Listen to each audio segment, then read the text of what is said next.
Are you ready to begin? Let's do this!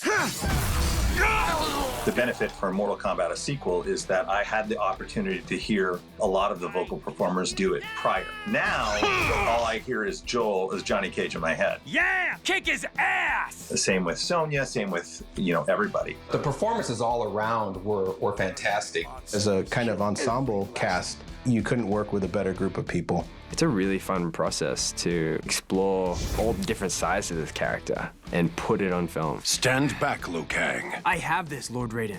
I've been doing the Scorpion voice since Mortal Kombat versus DC Universe, and it's such a treat. You will die for what you did! I'm really lucky because I get to watch Joel McHale / Johnny do what he does best and react, which is fun. No one's paying attention to me! The movie is about Johnny Cage, and everybody else is just peripheral.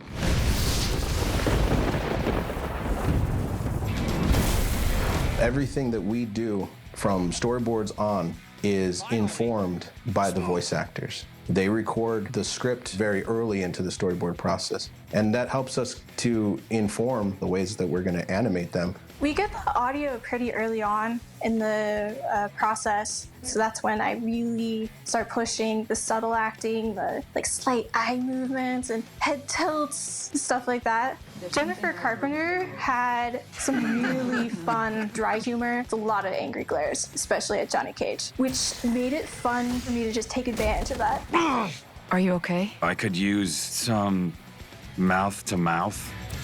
Ugh. Ow! Sonya ranks pretty high compared to the other characters that I've played because, first and foremost, she's impenetrable. I mean, I dare you to make this girl bleed. She's strong and subtle, and there's no question about what she's made of, and I like that. She can have a gruffness and an edge, which is perfect for somebody with the last name Blade. We sort of drilled down into what Sonya was, this kind of, army brat that's grown up around all these foul-mouthed men. And then it was like, oh, bingo. Who else are you gonna get to drop F-bombs, right? The fun of this film, I think, is that the fight is sort of coming from a different angle now with Johnny. I'm not your girlfriend. Well, not yet. I think things have come to him, and by things I mean ladies, have come to him easily. And so now that he's in contact with a real woman, he's trying to figure out a new approach. I don't know what you're talking about. He has no problem wooing Sonya. Yeah, sure, he's having a little trouble, but good news for Johnny. She is tolerant of him in the first half of the script, which is a big step for Johnny Cage. Kill him. Wait, sorry, I get distracted. A few too many energy drinks. Diet energy drinks. I would never have that much sugar. Okay. Joel McHale, he's basically Johnny Cage. He immediately owned it, and there's part of me that can't even hear anybody else being Johnny Cage. Johnny Cage tells a lot of jokes, and I tend to do that as well. Ooh, it's so evil looking, right, guys? Origins of my sense of humor. I don't know. Catholic school? I just have always told jokes. Whoa. And people are like, did you do it to, compensate for something? Absolutely. Hey, fun, lifeless eye soldier guys, is there a spa around here? I need one of those hot stone massages. Joel McHale likes to rewrite my stuff, and he's on my hit list now. What? Just kidding. No, it is amazing to have somebody come in that really wants to play, and he's really respectful about it. So, yeah, most of my stuff is there, but he will take it, and he'll spin it, and he's so funny. The difference between the first film to the second film, I gave him a French accent. Way better. Jeremy Adams wrote a fantastic script, and he wrote some really funny jokes for Johnny Cage. And he gave me a lot of space during the recording to say whatever I wanted.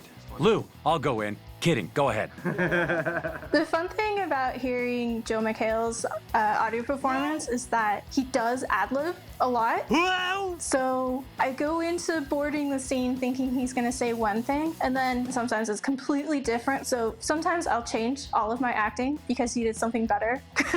And it's great because he'll give us so many options, and he's always trying to find the funniest bit. He brings the character to life. Scorpion? I thought you were dead. I was.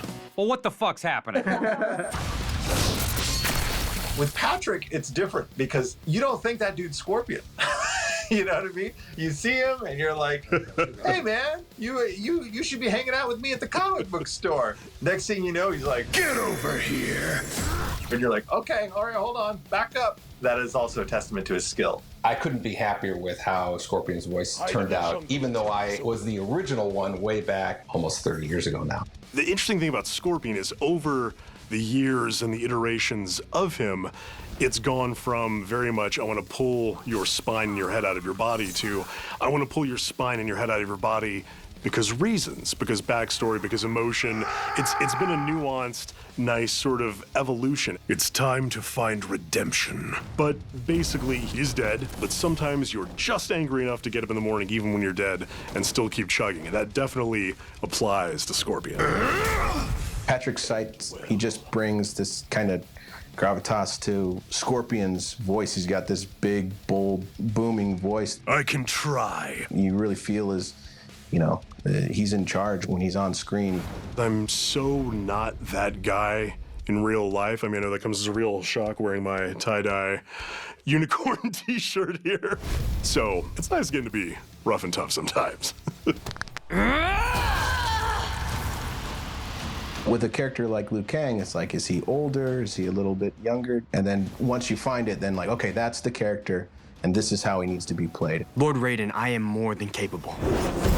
And this is my destiny. Liu Kang has so much potential that he is not aware of, but he is actually one of the strongest competitors in Mortal Kombat. Live with knowing I defeated you, and it wasn't even close. I think with Jordan, what's interesting is he showed that growth, and he took it from kind of like a little bit of naivete, like, hey, I'm just doing what I'm supposed to be doing. This is what I was trained for, to, no, this is my calling. And he brings this real great sense of wonder and at the same time responsibility just in the tenor of his voice. Still on the wrong side? The true craft is actually still acting inside the booth, even though there isn't a camera on you, because it will still portray in the voice at the end of the day, which is what you want. Jordan, we knew that he would make a great Liu Kang, but Liu Kang has some of the most unique fighting sounds. You know, the bicycle kick. I was personally like, is he gonna be able to do it? And we played him a clip, and he was like, okay. And he just belted it out, and it was like, oh shit. I didn't have to worry about any of this. Like, he totally gets it.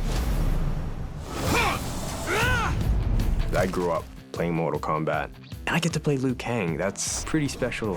This has been an incredible experience. I am Liu Kang. This is my fight now. I mean, you do the game and you think, that's it, maybe they'll have me back, maybe they won't. So to get to keep doing Scorpion's voice has just been such a gift each time it comes up. Every last one. The difference between working on the last Mortal Kombat and this one is, I mean, I kind of have a little more footing, which is fun. Woo! He fucking did it! I think it was the greatest voiceover work in the history of time.